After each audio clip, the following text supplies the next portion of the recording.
farurile.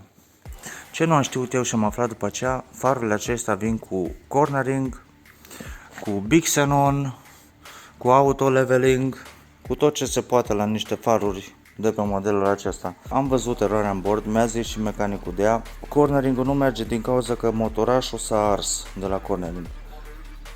Cineva, ori proprietarul anterior, ori proprietarul de dinaintea lui a pierdut sau a făcut ceva cu capacul de la faruri. Eu cred că ar fi intrat ceva apă pe motorașul respectiv, cum a transpirat becul și așa mai departe și ar fi ars motorașul. Ce nu am știut eu și trebuie luat în considerare, cel mai ieftin far pe care eu l-am găsit a fost 700 de lei. De obicei se vând 700 de lei doar farul, dar nici de cum complet cu tot cu motorașe. Cel mai bine ar fi mecanicul unde pui testul pe mașină să spună toate dotările de la mașina asta și să poți să le verifici pe toate. Dacă nu le verifici pe toate, inevitabil te poate costa un far sau ambele faruri. Pragurile de la mașină trebuie neapărat verificate de rugină. Dacă nu ai cum să te bagi sub mașină, dacă nu o poți ridica pe un elevator, pur și simplu bagi telefonul și filmezi sub mașină. Dacă are ceva pete de rugină nevopsite, nereparate, atunci se văd. Pragurile de la uși ale mele cred că au avut acele praguri de pe uși, cred că de RS. Și după cum se vede au fost montate de un profesionist cu șuruburi. Ele vin de fapt cu bandă dublă adezivă, dar acest profesionist le-a montat cu șuruburi, ceea ce mie mi-aduc un cost suplimentar pentru că ori trebuie să cumpăr bările respective să acopăr găurile astea, ori trebuie să repar găurile astea, dar nu înainte de a lua pragurile jos, pentru că dacă îs găurile astea posibil să fie rugină, trebuie verificat, mai întâi dată jos verificat, retușat, curățat dacă este rugină, revopsit. Mânerele au urme de uzură, se vede și aici, se vede și aici. Trebuie retușate, asta mă mai costă niște bani. De la spumă, chederele care trebuie să fie cromate, ca și acestea s-au mătuit albe. Asta înseamnă că voi fi nevoit să pun folie pe ele, care mai costă încă, eu știu, 50 de lei, 100 de lei, dacă le montez eu, mai mult dacă mi le montează cineva, ca să dai chederele acestea jos, din ce am înțeles de pe forumuri. Trebuie desfăcută toată ușa. Ușa de pe spate, din cauza că nu am spălat mașina când am cumpărat-o, nu am văzut aceste zgrieturi. Unul dintre proprietarii anteriori au avut câine, ușa trebuie vopsită complet, multe dintre zgrieturi sunt până la grund, sunt destul de sensibile, nu cred că iasă la polish.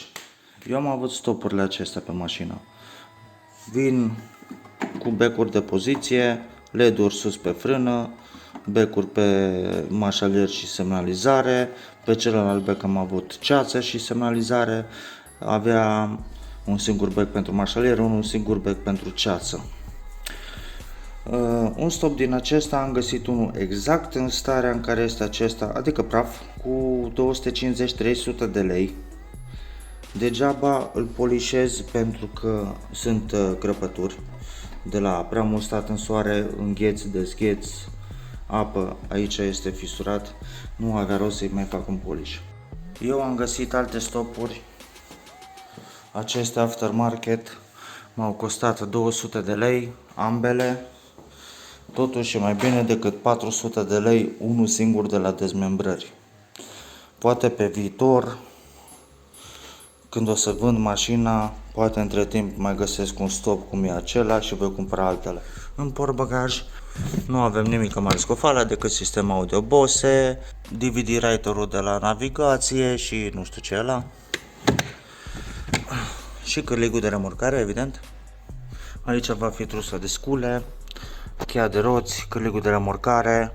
Atenție, neapărat să aibă cheia de roți și cârligul de remorcare la interior. Interiorul meu este din piele cremă. Aceste mici crăpături, zgârieturi, nu sunt nicio problemă. Oricine care se ocupă de vopsit tapiserii ți le vopsește pentru un preț infirm. Tratamentul pentru piele este obligatoriu. Eu când am cumpărat mașina asta, mașina nu mai fusese tratată sau cine a avut-o nu știu să o trateze. aproape 2 tuburi de tratament pentru piele am băgat în ea și a fost absorbit în decurs de câteva ore.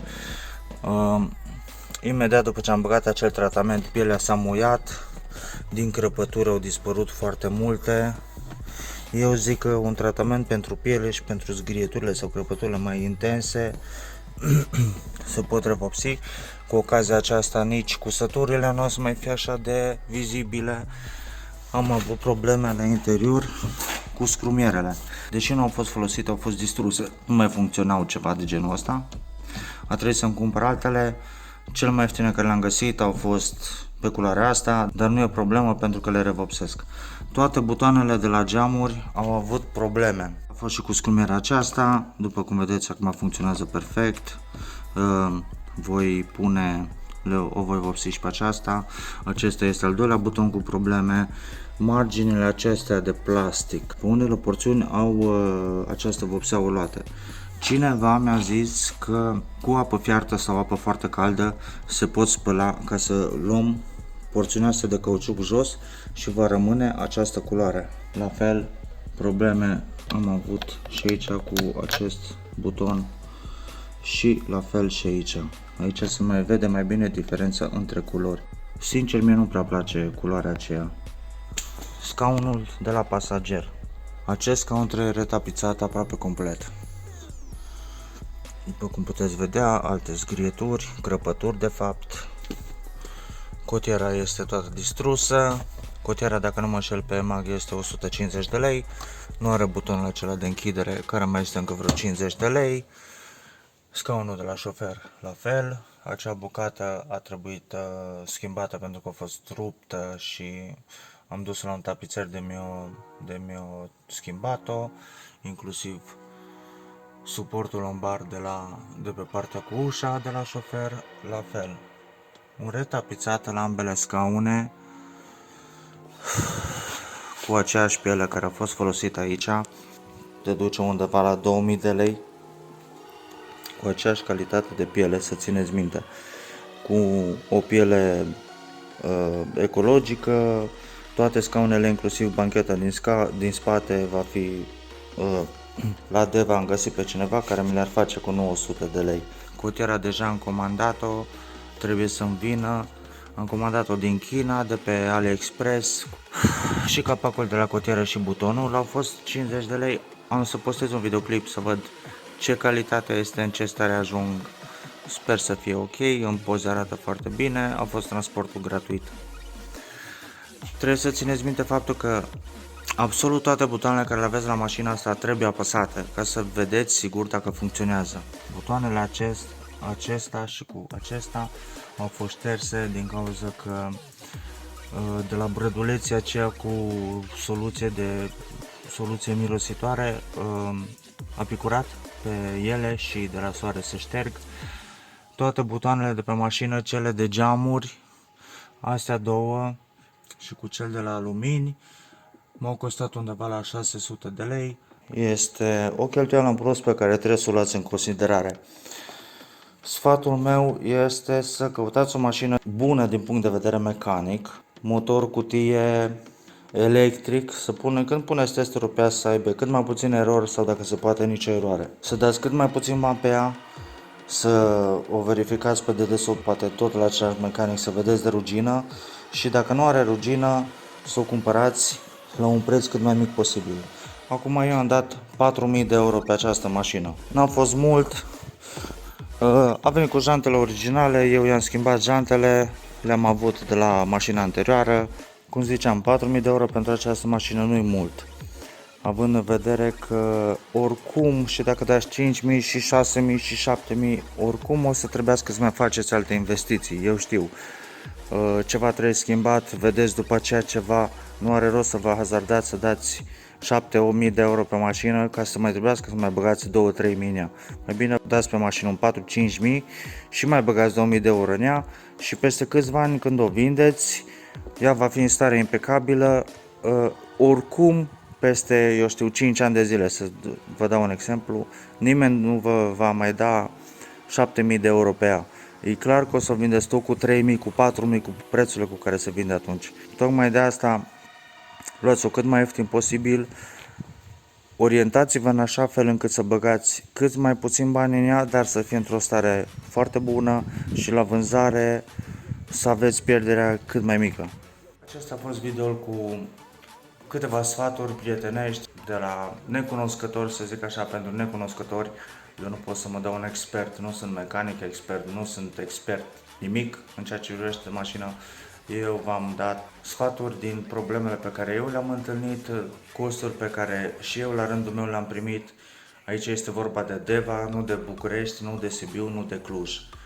În ceea ce privește tapiseria, un retapizat cu aceeași piele de aceeași calitate la această mașină, undeva mie cineva mi-a cerut 4500 de lei, dacă nu mă înșel, pentru scaunele din față, volan și bancheta din spate, ceea ce este un preț exorbitant. Poate că la Sibiu, la Cluj, sunt alte prețuri. Acum eu am cerut aceeași calitate de piele. Dacă vrei piele ecologică, am găsit pe altcineva undeva care lucrează cu piele ecologică și el mi-a zis 900 de lei. Pe de altă parte, la celelalte piese de la mașină sau la vopsit, acum depinde la cine mergeți, cât e de expert, cât e de bun, ce prețuri are. Sfatul meu ar fi, mergeți la cunoscuți, la prieteni, la neamuri, la cine aveți, ca să fie de încredere, că poate să vă facă un lucru de și să dați bani mulți și pe degeaba, să fie peste 3 luni, 6 luni înapoi. Aveți grijă de voi, drumuri bune, baftă la cumpărături de mașini. Bye!